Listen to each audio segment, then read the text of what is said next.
Hello बच्चों, स्वागत है हमारे यूट्यूब चैनल फिजिक्स विद के उत्तम में। और आज हम लोग 12th क्लास के फिजिक्स में नाभिक चैप्टर का लेक्चर नंबर 4 पढ़ने जा रहे हैं। और आज हम लोग रेडियो एक्टिविता के बारे में पढ़ेंगे। इसको हिंदी में रेडियो धर्मिता भी कहते हैं और इंग्लिश में रेडियो एक्टिविटी कहा जाता है। तो ये एक ऐसा टॉपिक है जिसमें थ्योरी ज्यादा है, तो इसको जरा इस तरीके से हम लोग समझेंगे कि जितना एग्जाम में आएगा उतना आपको जवाब देना है। इससे जो टॉपिक आज का हमारा है, इससे जो है कुछ छोटे प्रश्न भी बनते हैं, कुछ बड़े प्रश्न भी बनते हैं एग्जाम में। तो छोटे प्रश्नों के उत्तर भी आपको इसी आज लेक्चर में मिलेंगे। तो शुरू करते हैं। तो रेडियो एक्टिविता एक ऐसा एक घटना है जो सबसे पहले देखा था हेनरी बेक्वेल ने। ये जब किसी भी तत्वों के गुणों का अध्ययन कर रहे थे उस समय देखा कि कुछ ऐसे पदार्थ होते, सब पदार्थ नहीं, कुछ ऐसे पदार्थ होते हैं जिनसे लगातार अदृश्य किरणें उत्सर्जित होती रहती हैं। तो इन किरणों के उत्सर्जित होने की जो घटना को कहा जाता है रेडियो एक्टिविता कहते हैं। और जिन पदार्थों में ये गुण पाया जाता है, जिनसे ये किरणें निकलती रहती हैं, इन किरणों को हम लोग रेडियो एक्टिव किरणें कहा जाता है। और जिन पदार्थों में ये गुण पाया जाता है उन पदार्थों को रेडियो एक्टिव पदार्थ कहा जाता है। तो सिंपल से इसकी डिफिनीशन तो आप लिख सकते हैं, लेकिन प्रश्न ये उठता है, ये तो सभी लोग बता देते हैं रेडियो एक्टिविटा किसे कहते हैं, लेकिन ये ऐसा कुछ पदार्थों में क्यों होता है ये भी हम जानेंगे। बाकी पदार्थों में क्यों नहीं होता। कुछ पदार्थ हैं जिनमें ये गुण पाया जाता है और कुछ पदार्थों में गुण नहीं पाया जाता है, जिनसे एक भी किरणें बाहर नहीं निकलती हैं। तो ऐसा क्यों होता है इसको भी हम लोग जानेंगे। तो पहले तो जरा सिंपल सी परिभाषा इसकी लिख लेते हैं हम लोग कि कुछ ऐसे पदार्थ जिससे स्वतः ही अदृश्य किरणें उत्सर्जित होती रहती हैं, मतलब दिखाई नहीं पड़ती हैं। ऐसी किरणें निकलती हैं जो आंखों से दिखाई नहीं पड़ती, लेकिन ये फोटोग्राफिक प्लेट को प्रभावित करती है। इससे पता चलता है कि इससे किरणें निकल रही हैं। तो इस घटना को जो उत्सर्जित हो रहे हैं किरणें, इस घटना को कहा जाता है रेडियो एक्टिविता कहते हैं। और जिन पदार्थों में ये गुण पाया जाता है उसे रेडियो एक्टिव पदार्थ कहा जाता है। एग्जाम्पल लिख सकते हैं पदार्थों के किनमें ये गुण पाया जाएगा जो हमने लिख रखे। इसके अलावा बहुत संख्या है इनकी, ठीक है। तो जैसे यूरेनियम है, थोरियम है, पोलोनियम है, एक्टिनियम है, रेडियम है, बहुत सारे ऐसे जो हम लोगों ने समस्थानिक पढ़े हैं उसमें भी कुछ ऐसे पदार्थ होते हैं जो रेडियो एक्टिव होते हैं। तो हम लोग जानेंगे कि क्यों होते हैं रेडियो एक्टिव। पहले हम लोग इसके जरा कुछ और बातें हम लोग जान लेते हैं। तो जो रेडियो एक्टिव पदार्थ से जो किरणें निकल रही हैं उनको हम लोग नाम देते हैं रेडियो एक्टिव किरणें कहा जाता है। अब बात आती है कि जो वैज्ञानिक थे हेनरी बेक्वेल, इन्होंने इस घटना की खोज की थी 1896 ईस्वी में। रेडियो एक्टिविटी जो खोज हुई थी 1896 ईस्वी में किसने किया था? हेनरी बेक्वेल ने। तो जो किरणें निकल रही हैं तो उनके नाम पर भी इनको किरणों को जाना जाता है। इन किरणों को हम लोग बेक्वेल किरणें भी कहते हैं। तो ये आप फ्रांसीसी वैज्ञानिक थे हेनरी बेक्वेल जो 1896 ईस्वी में रेडियो एक्टिविटी की खोज की थी, और उन्हीं के नाम पर इन किरणों को बेक्वेल किरणें भी कहते हैं। और ये किरणें 3 प्रकार की होती हैं। अल्फा किरणें या उनको अल्फा कण भी कह सकते हैं। एक्चुअल में अल्फा ये कण होते हैं। और बीटा किरणें, इनको भी कण कहा जा सकता है। और गामा किरणें ये कण नहीं होते, ये किरणें होती हैं, इलेक्ट्रोमैग्नेटिक वेव्स होती हैं ये। तो ये 3 प्रकार की कैसे पता चल पाया कि जो किरणें निकल रही हैं 3 प्रकार की होती हैं। तो जरा आइए जानते हैं, इसको नोट कर लीजिए पहले इतनी बात को। उसके बाद फिर ये हम लोग जानते हैं कि कैसे पता चल गया कि ये किरणें 3 प्रकार की। ये तो पता चला कि अदृश्य किरणें निकलती हैं, पर 3 प्रकार की कैसे हो गई इसको हम लोग समझते हैं। इसको नोट कर लीजिए।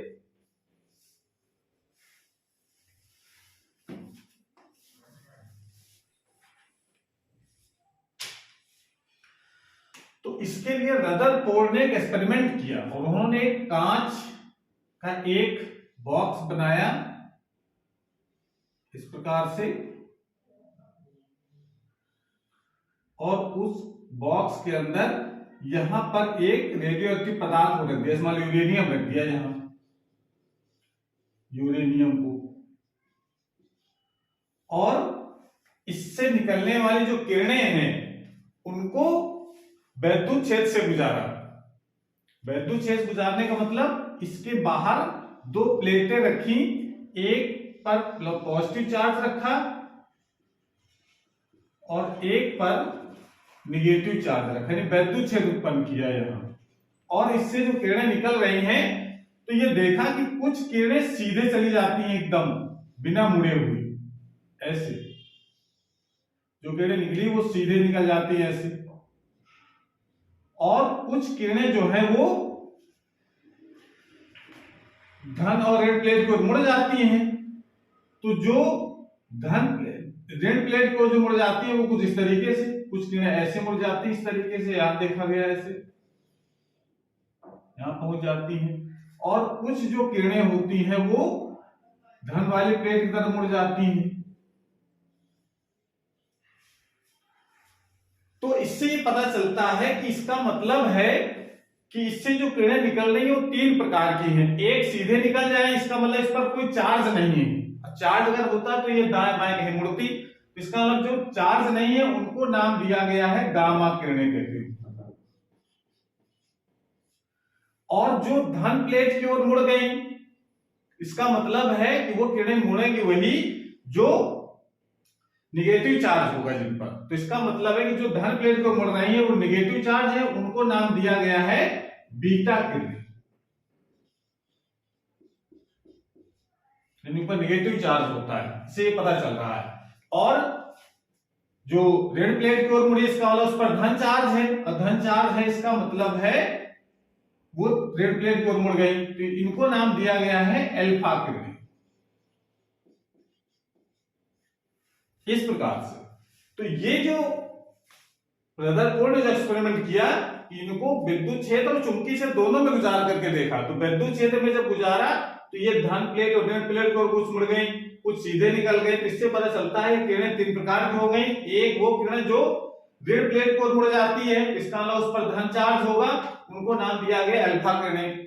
जो धन प्लेट को मुड़ जाती है, इसका मतलब उस पर ऋण चार्ज होगा, वो उनका नाम दिया गया बीटा किरणें। और जो बिना विक्षेपित सीधे निकल गए, इसका मतलब इस पर कोई चार्ज नहीं होता है, तो इनको नाम दिया गया गामा किरणें। और इन्हीं किरणों को फिर चुंबकीय क्षेत्र में भी गुजारा। तो चुंबकीय क्षेत्र में हमको पता है कि जब भी कोई आवेश चुंबकीय क्षेत्र से गुजरता है तो अगर चुंबकीय क्षेत्र उनके वेग की दिशा के लंबवत है तो उनका पथ कैसा हो जाता है आवेशित कणों का, वृत्ताकार। तो ये भी फिनोमेना रदरफोर्ड ने देखा और ये निष्कर्ष निकाला कि ये किरणें जो है तीन प्रकार की हो गई, अल्फा किरणें धनावेशित, बीटा किरणें ऋणावेशित और गामा किरणें आवेश रहित होती है, इस पर कोई चार्ज नहीं होता। इसका मतलब यहां से पता चलता है कि अल्फा किरणें कैसी होती हैं, अल्फा किरणें या कण भी कह सकते हैं, पार्टिकल्स होते हैं, ये होते हैं धनात्मक। धनात्मक इसलिए क्योंकि ये ऋण प्लेट की ओर मुड़े। और बीटा किरणें जो होती हैं इनको भी हम लोग कण कह सकते हैं, और ये होती हैं ऋणात्मक। ऋणात्मक इसलिए क्योंकि ये धन प्लेट की ओर मुड़ती हैं। और गामा किरणें, इनको हम लोग कण नहीं कह सकते हैं, गामा किरणें ये इलेक्ट्रोमैग्नेटिक वेव्स होती हैं, इनको कण नहीं कहा जाता है, ये तरंगे ही हैं। और ये होती हैं उदासीन, यानी इस पर कोई चार्ज नहीं होता है, पर कोई चार्ज नहीं होता। तो इस प्रकार से ये तीन प्रकार की किरणों, अल्फा, बीटा और गामा किरणें, यानी सिंपली भाषा में कह सकते हैं कि कुछ ऐसे पदार्थ होते हैं जिनसे अल्फा, बीटा, गामा किरणें निकलती रहती हैं। इस घटना को हम रेडियो एक्टिविता कहते हैं तथा जिन पदार्थों में गुण पाया जाता है उनको रेडियो एक्टिव पदार्थ कहा जाता है। ठीक है, तो ये डिफिनेशन आप बना सकते हैं इसकी। और एक चीज और देखा गया, ये जो किरणें निकलती हैं ये परमाणु के अंदर से तो निकलती हैं, लेकिन ये नाभिक के अंदर से निकलती हैं। मतलब परमाणु, ये नाभिक के बाहर किससे निकलने वाले ये जो अल्फा, बीटा, गामा होते हैं, ये नाभिक के बाहर से नहीं आते, नाभिक के अंदर से आते हैं। तो एक चीज यहां से और आपको ध्यान रखना है कि रेडियो एक्टिविता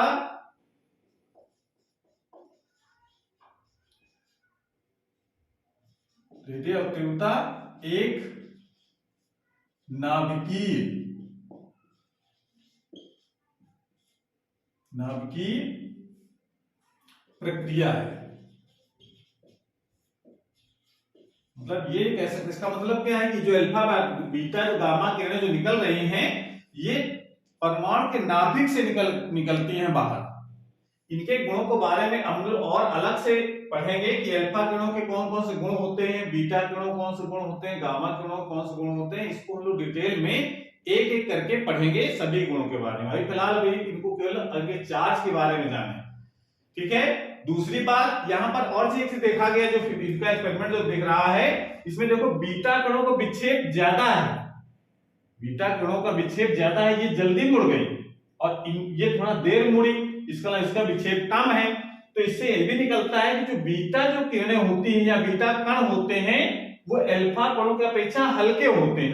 हल्के होने के कारण इनका विक्षेपण जो है वो ज्यादा हो जाता है, ज्यादा विक्षेपित हो जाती है।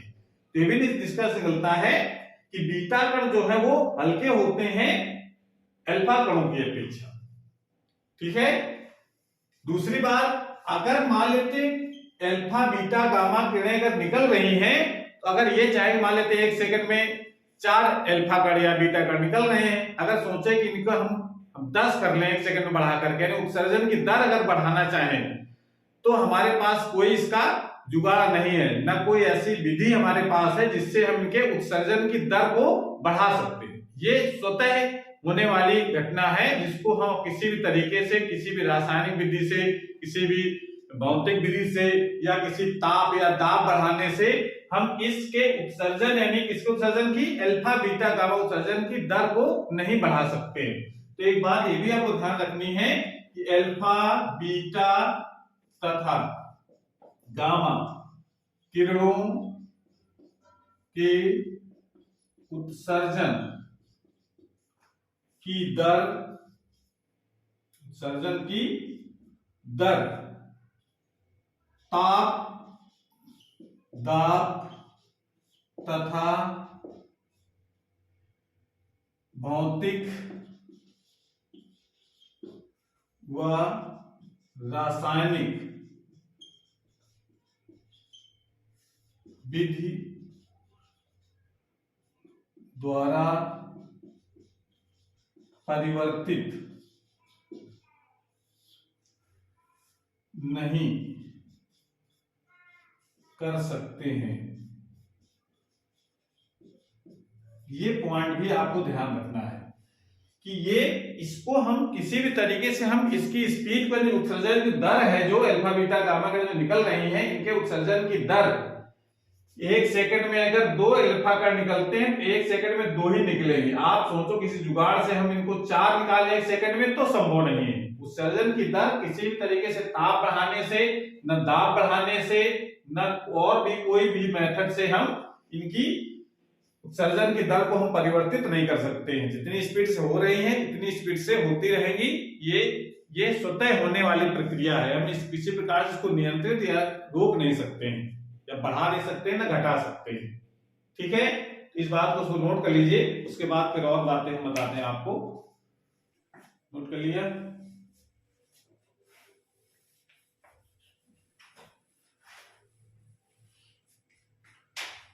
अब यहाँ पे देखिए, थोड़ा सा एग्जाम में और एग्जाम को थोड़ा सा और भी आपको जानकारी दे रहे हैं कि जो रेडियो एक्टिव पदार्थ तो बहुत सारे होते हैं, उसमें से जो रेडियम एक ऐसा रेडियो एक्टिव पदार्थ है, रेडियम,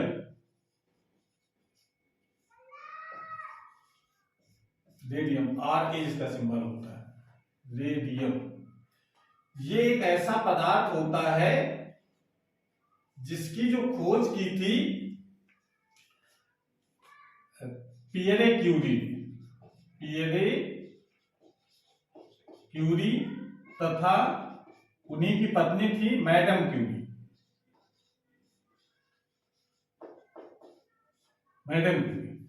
ये इनकी रेडियम की खोज किसने की थी? पियरे क्यूरी तथा मैडम क्यूरी ने किया था। और कहां से किया था रेडियम की खोज? एक पिच ब्लेंडी,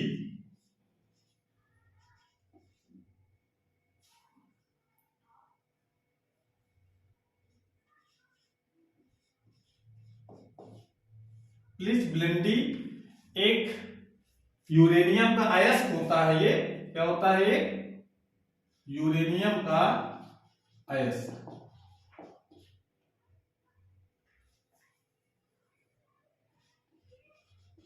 यूरेनियम का अयस्क। और इसमें इस यूरेनियम के अयस्क जो प्लिसबेंडी होता है उससे रेडियम की खोज की, और ये प्लिसबेंडी की बहुत कम मात्रा में रेडियम पाया जाए, मतलब ये समझ लीजिए कि 30 टन प्लिसबेंडी से उन्होंने केवल 2 मिलीग्राम रेडियम निकाला। लेकिन इसकी रेडियो एक्टिविटी इतनी प्रबल थी कि वो यूरेनियम से लगभग 10 लाख गुना अधिक, ये अधिक रेडियो एक्टिव पदार्थ था रेडियम। और इसकी खोज के लिए इन दोनों लोगों को खोज की थी उन्होंने, इसकी जो खोज की थी वो की थी 1898 ईस्वी में, इसकी खोज की। और इनको एक नोबेल पुरस्कार भी दिया गया इसी खोज में। उन्होंने प्लिसबेंडी से बहुत कड़ी मेहनत के बाद, लगभग 3 साल उनको लगे, और 30 टन प्लिसबेंडी यूज करके 2 मिलीग्राम पे रेडियम निकाला। लेकिन इनमें इससे विशेष गुण था, रेडियम एक ऐसा पदार्थ था जिसमें रेडियो एक्टिविटी का जो गुण था वो यूरेनियम से 10 लाख गुना अधिक था। इस कारण से इन्हें 1903 ईस्वी में इन्हें ये जो क्यूरी दांपत्य थे,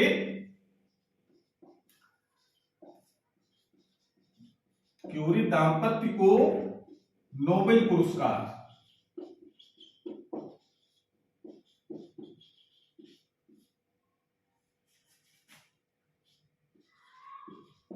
दिया गया।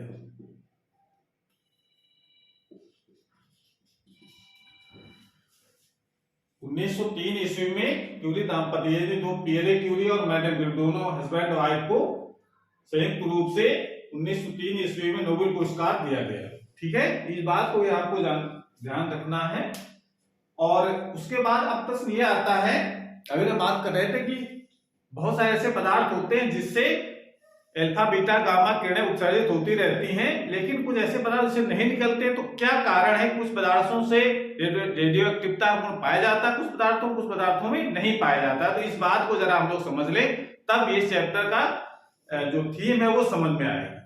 ठीक है, तो नोट कर लीजिए। उसके बाद अब इस बात को जरा समझते हैं हम लोग हैं कि कुछ तत्व रेडियो एक्टिव क्यों होते हैं और बाकी नहीं होते हैं। तो इसको जरा आपको समझना है, यानी कह सकते हैं कि क्यों कुछ तत्व रेडियो एक्टिव होते हैं। ये उस तत्व रेडियो एक्टिव क्यों होते हैं, इस बात को समझें। इसको समझने के लिए मान लेते हैं कि हमारे पास ये नाभिक है, और नाभिक में प्रोटॉन और न्यूट्रॉन ये होते हैं। प्रोटॉनों पर प्लस चार्ज, न्यूट्रॉनों पर कोई चार्ज नहीं होता है, ये हमको सब पता है। प्रोटॉन अगर पॉजिटिव चार्जेबल अगर चार्ज है अगर, तो अगर ये पास पर रखे जाए तो उनके बीच कौन सा बल कार्य करता है? इलेक्ट्रोमैग्नेटिक फोर्स, ठीक है ना, विद्युत बल कार्य करता है, जिसके कारण से ये प्रतिकर्षित होते हैं। इस तरफ बल लगेगा, प्रतिकर्षण बल। लेकिन जो नाभिक के अंदर होने का यानी कि आकर्षण बल भी कार्य करता है, यानी ये क्या करेंगे? एक दूसरे को प्रतिकर्षित करते हैं, यानी प्रतिकर्षण बल कार्य करता है, प्रतिकर्षण बल। लेकिन नाभिक के अंदर हम लोगों ने पढ़ा है एक बल और कार्य करता है जो इन न्यूक्लियनों को बांधे रखता है आपस में, और वो बल कौन सा होता है? नाभिकीय बल। यानी नाभिकीय बल के कारण एक दूसरे को आकर्षित भी करते हैं नाभिक के अंदर होने के कारण। प्रोटॉन भी आकर्षित करेंगे, प्रोटॉन न्यूट्रॉन भी आकर्षित करेंगे, न्यूट्रॉन प्रोटॉन भी आकर्षित करेंगे, न्यूट्रॉन न्यूट्रॉन आकर्षित करेंगे, ये सब इस तरीके से प्रोटॉन न्यूट्रॉन भी आकर्षित करेंगे। ऐसे आकर्षण बल लगता है इनमें, ये सब बंधे रहते हैं आपस में, कि इस प्रतिकर्षण बल के बावजूद भी उनके बीच एक जो बल कार्य कर रहा है, उस बल को क्या नाम दिया हम लोगों ने? नाभिकीय बल, जिसके बारे में हम लोग पिछले वाली क्लास में बहुत डिटेल पढ़ चुके। नाभिकीय बल क्या होते हैं, उनके क्या गुण होते हैं। तो नाभिकीय बल, और ये हमेशा आकर्षण बल होते हैं, हमेशा अट्रैक्ट करते हैं किनको? न्यूक्लियनों को। Proton proton, proton neutron, neutron neutron, ये हमेशा उसमें आकर्षण बल लगाते हैं। तो इतना आकर्षण बल इतना ज्यादा होता है कि इस प्रतिकर्षण बल के प्रभाव को ये निष्प्रभावित कर देते हैं। तो इस कारण से ये नाभिक बंधा रहता है, यानी स्थायी नाभिक होते हैं, जिनमें तो दूसरी बात कह सकते हैं कि जिनमें प्रोटॉन प्रोटॉन के बीच लगने वाला जो प्रतिकर्षण बल है वो न्यूक्लियनों के बीच लगने वाले नाभिकीय बल को निष्प्रभावित कर देते हैं, यानी उनके नेट फोर्स को जीरो कर देते हैं। समझ रहे हैं? जो उनके फोर्स लग रहा है, प्रोटॉन प्रोटॉन प्रतिकर्षित कर रहे हैं, प्रोटॉन न्यूट्रॉन आकर्षित कर रहे हैं, प्रोटॉन प्रोटॉन नाभिकीय बल से भी आकर्षित कर रहे हैं। तो जो आकर्षण बल और प्रतिकर्षण बल दोनों लग रहे हैं। प्रतिकर्षण बल सिर्फ प्रोटॉनों के बीच लगता है और नाभिकीय बल किसी भी दो न्यूक्लियनों के बीच लग सकता है।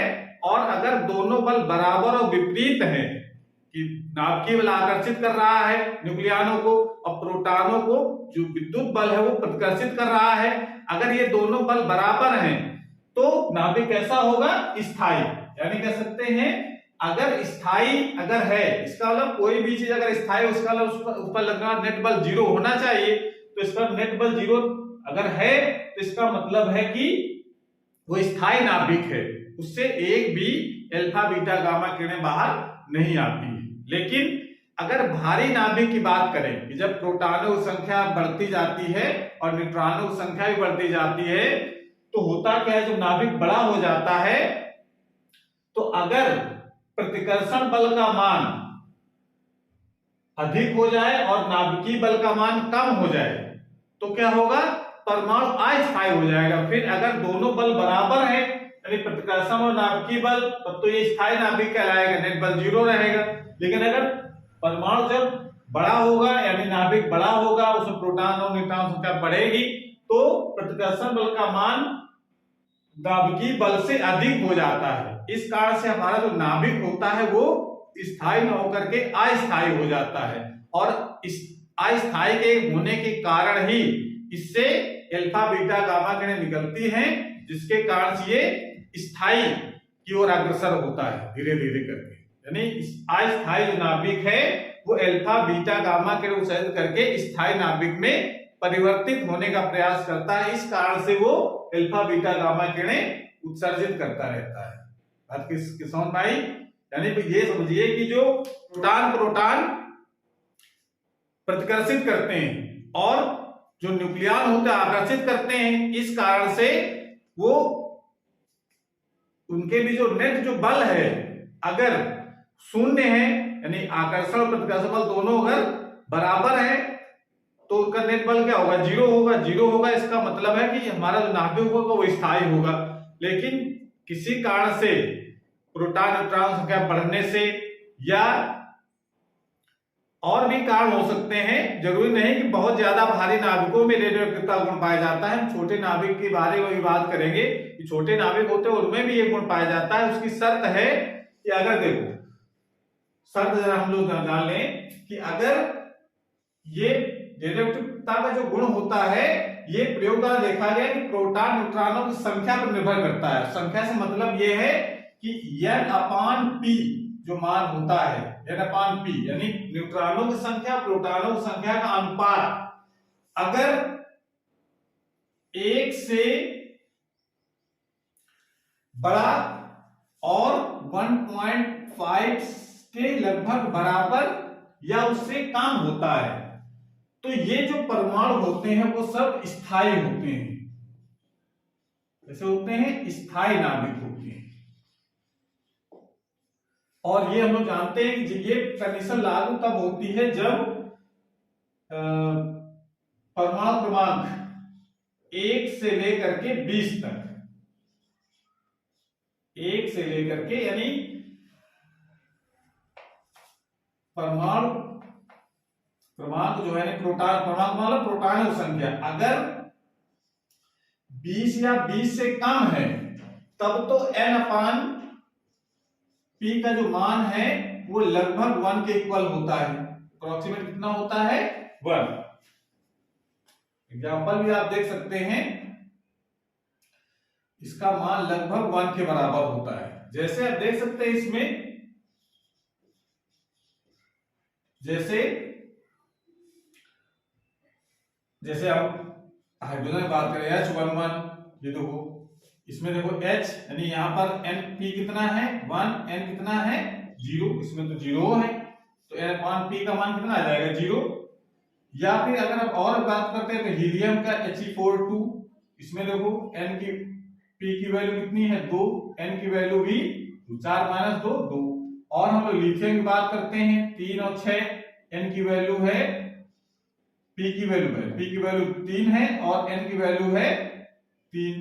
तो यहां देखो यहां पर रेशियो तो लगभग 1 है, N/p करोगे तो इसका रेशियो क्या आ रहा है लगभग 1। और 1 अगर आता है तो ये नाभिक कैसे होते हैं स्थायी, लेकिन कुछ 1 से ज्यादा भी हो सकते हैं। जैसे अगर सोडियम की बात करें, सोडियम 11-23, इसमें जरा देखो इसमें क्या होता है, इसमें प्रोटॉन तो 11 है पर न्यूट्रॉन जो है यहाँ पर 12 हो गए, तो इसका मतलब 1 से थोड़ा ज्यादा हो गया। N/p करोगे तो 1 थोड़ा ज्यादा आएगा, तो अप्रोक्सीमेट 1 हो या 1 से के लगभग बराबर हो, तो वो हमेशा वो स्थायी नाभिक होते हैं, स्थायी नाभिक होते हैं। और इस कंडीशन में प्रतिकर्षण बल और नाभिकीय बल, यानी प्रोटॉन से लगने वाला जो प्रतिकर्षण बल है और न्यूक्लियनों से लगने वाला नाभिकीय बल है वो बराबर होता है, इस कारण से वो स्थायी नाभिक होते हैं। लेकिन जब भारी नाभिकों की जब बात करते हैं तो वो कंडीशन लागू होती है जब Z का जो मान होता है जरूरी नहीं है कि केवल 20 तक ही स्थायी हो, इसके आगे भी 1 से अधिक वाला मान तो लगभग 1.5 तक जाता है। यानी Z का मान अगर 20 से अगर ज्यादा भी है तो भी स्थायी नाभिक होते हैं, ऐसा नहीं 20 तक ही केवल स्थायी नाभिक हो, 20 से अगर ज्यादा है तो भी स्थायी होंगे। जैसे उसमें देखो N का मान, फिर N/p का मान जो है इससे 1.5 के बराबर है, उससे कम होना चाहिए।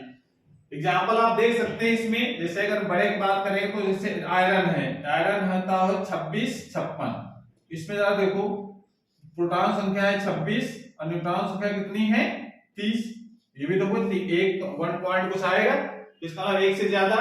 और भी बात करते हैं हम लोग जैसे सिल्वर Ag 108 और 47, इसमें देखो प्रोटॉनों की संख्या इसमें 47 है और न्यूट्रॉनों की संख्या है हमारे पास 61, 108 - 47 तो 61 आ जाएगा। इसमें देखो इसमें N/p की वैल्यू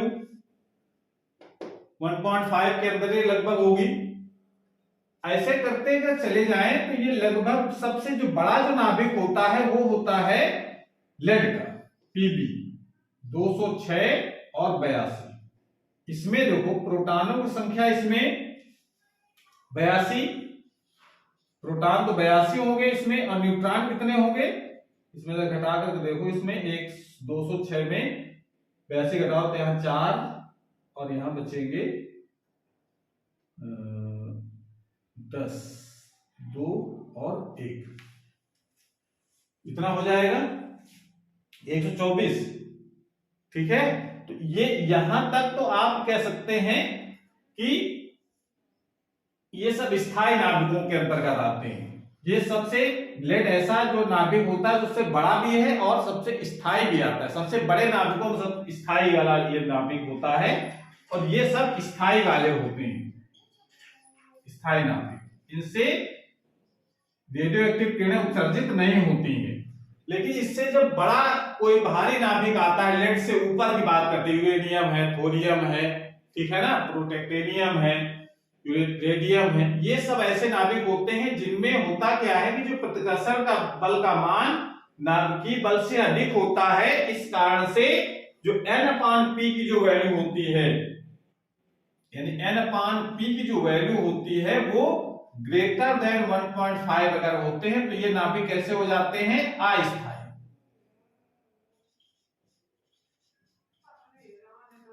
अस्थायी नाभिक होते हैं। और अस्थायी नाभिक होने के कारण स्थायित्व को प्राप्त करने के लिए उससे अल्फा बीटा गामा किरणें उत्सर्जित होती रहती हैं। बात समझ में आ गई? तो ये कह सकते हैं कि जिनमें n/p का रेशियो है 1 और 1.5 के बीच में रहता है तो वो स्थायी नाभिक होते हैं, और जो 1.5 से ज्यादा जो वैल्यू आती है तो वो अस्थायी हो जाते हैं। वो स्थायित्व को प्राप्त करने के लिए अल्फा बीटा गामा किरणें उत्सर्जित करते रहते हैं। लेकिन ये जरूरी नहीं है कि भारी नाभिकों में गुण पाया जाता हो। और भी एग्जांपल लिख सकते हैं, जैसे हम कहते हैं कि हाइड्रोजन का समस्थानिक होता है H3 या कार्बन का होता है C614। ये देखो इसमें भी अनुपात इसका देखो जरा, अनुपात कितना है 2/1 यानी 2 हो गया इसका। और यहां पर देखो इसका जो अनुपात है वो n/p का जो अनुपात है, n की वैल्यू है इसमें 8 और 6। इसका देखिए 1 पॉइंट कुछ आएगा 1.628 करीब है। तो ये जो दोनों पदार्थ हैं ऐसे वो रेडियोएक्टिव पदार्थ हैं, छोटे नाभिक, वो बड़े नहीं है। प्रोटॉन नुकसान कितनी है, बहुत कम है।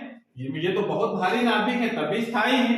तो स्थायी होने का मतलब सिर्फ आपको ये जानना है, ये तो कैसे पदार्थ हो गए, रेडियो एक्टिव पदार्थ हो गए।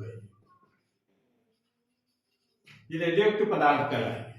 ठीक है, तो इसका मतलब ये आप ध्यान नहीं रखना है कि भारी नाभिकों में ही ये केवल गुण पाया जाता है, छोटे नाभिकों में भी गुण पाए जाते हैं। कुछ ऐसे बहुत सारे समस्थानिक होंगे, छोटे नाभिक के होंगे, लेकिन उनमें भी रेडियोएक्टिवता गुण पाया जाता है। रेडियोएक्टिवता होने के कारण सिर्फ ये है कि उनमें प्रोटॉन में लगने वाले जो प्रतिकर्षण बल का मान अगर नाभिकीय बल के बराबर है तो उसके प्रभाव को निष्प्रभावित कर देते हैं और वो स्थायित्व बना रहता है। लेकिन जब प्रतिकर्षण बल का मान प्रोटॉन के बीच लगने वाला बल का मान नाभिकीय बल से अगर अधिक हो जाता है या कम हो जा रहा है, दोनों से बैलेंस तभी रहेगा जब दोनों बराबर होंगे।